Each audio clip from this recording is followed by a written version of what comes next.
Well, hello and welcome to my channel.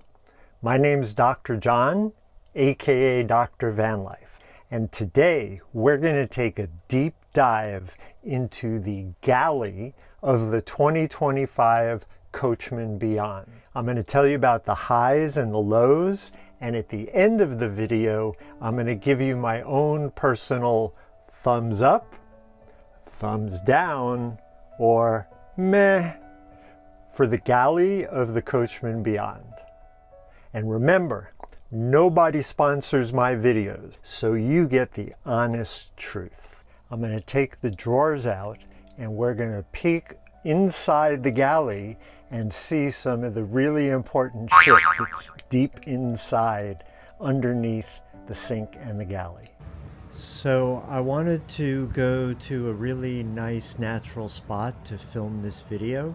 So I headed north to a hot springs that I've been going to for a really long time. But first we have to go over a big mountain. This is Mount St. Helena, not Mount St. Helens. Mount St. Helens blew its top in 2004. Anyway, why don't you come on in the van and let's head up over the mountain. By the way, pardon any mess, and let's hit the road.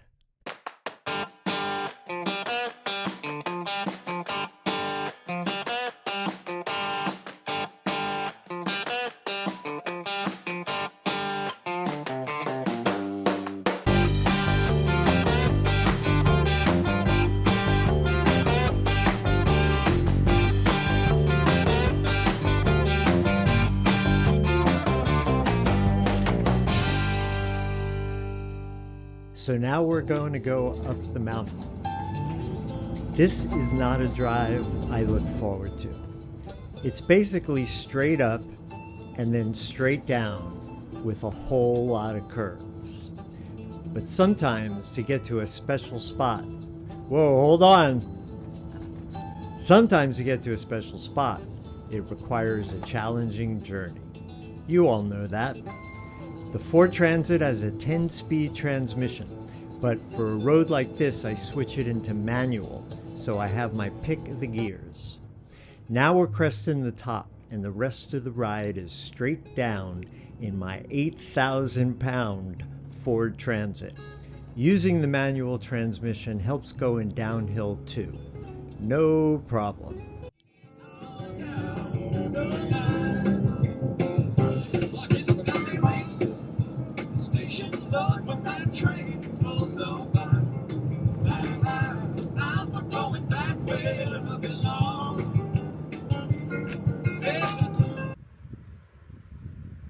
So here we are, quiet and beautiful, except for the water rushing through the streams.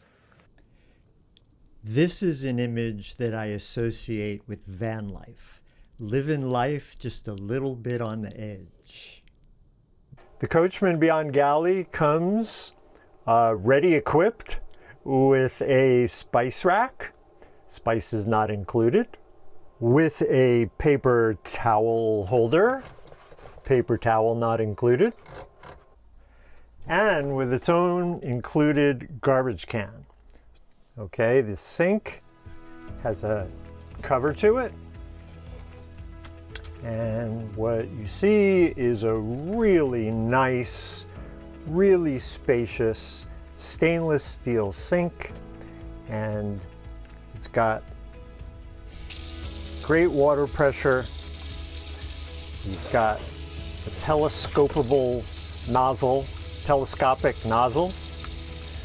and you can even do your pots. So I've really enjoyed the sink, and I'm going to tell you all a secret.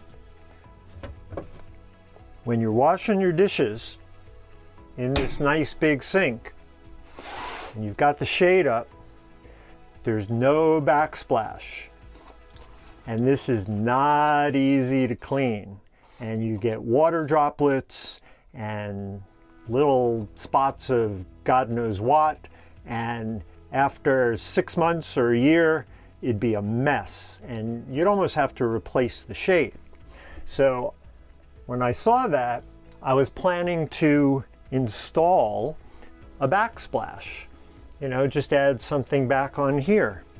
But it turns out, what I figured out is that you could take the cover and it always, not 100%, but it gives you a lot of good protection from splattering water.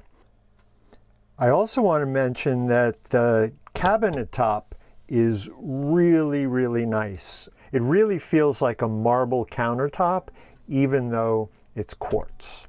So now we're going to move on to the true induction stove. It's a single burner stove. It's got on off, it's got temperature settings from 1 to 10, and it's got a timer. As with all induction stoves, one of the things you're going to need to do is make sure that your pot is able to stick to a magnet, because induction cooking uses magnetism to heat up your food. So I had this pot and a magnet sticks to it, and so it works just fine. So I was not a big believer in anything other than a gas stove for a really long time. I have a gas stove at my house.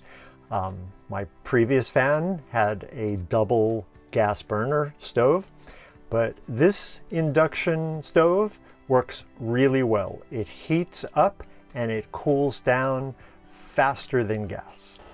52 seconds. And I'd say at 1 minute, a cup of water is boiling. I think that's pretty darn good. Now let's take a look at the drawers. On the very top, we have a very easy to open drawer. I keep my dish soap in here. Some people keep their sponges. Great place to grow bacteria and mold. But you could put anything you want in there. This is actually a very good storage space in addition to the relatively large trash can.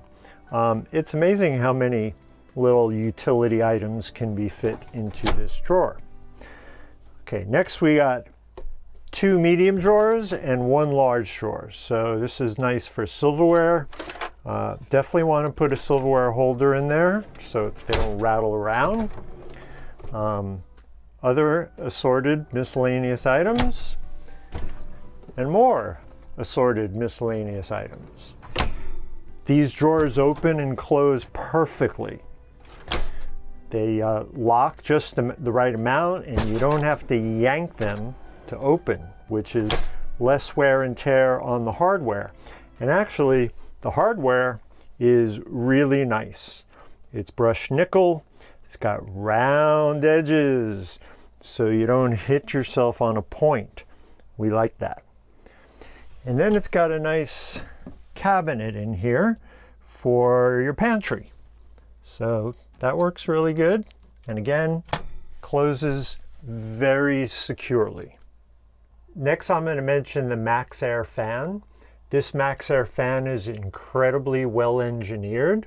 It comes with a remote control, and it allows you to go by 10% increments to increase or decrease the speed of the fan, which is really great. This fan has also got a rain protection sensor, and trust me, first few drops of rain goes like this, and it will startle you when that happens. Next, I want to show you the Furrion convection microwave. So I'm going to use this tonight and check out the convection oven. And I also want to let you see that I don't let any storage space go to waste. And now let's talk about the NovaCool refrigerator with the NovaCool freezer. I can't imagine putting so much frozen stuff in here for this size. It's really big, and I have yet to fill this to capacity. I should say that the NovaCool refrigerator gave me a few bumps for the first month. I had to take it back to the dealer, leave the van for a day, and they pulled it out and they found some loose connections. So as long as your connections are solid, NovaCool is a good refrigerator.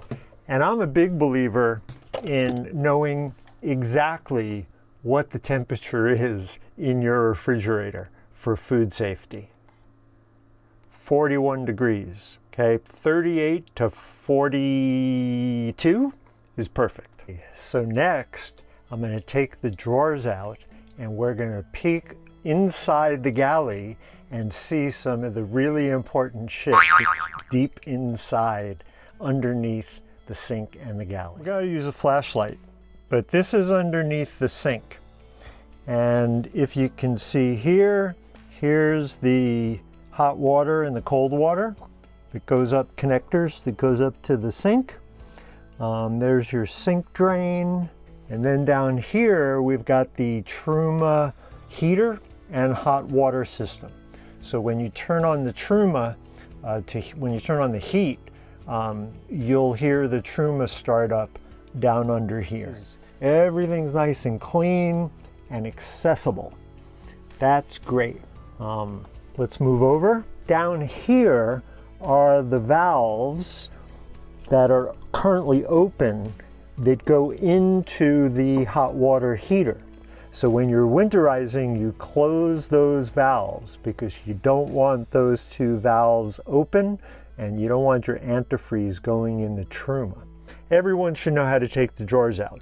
All you have to do is look underneath the drawers and you'll see the mechanism under the drawers that shows you just what to push, and the drawers come out real easy.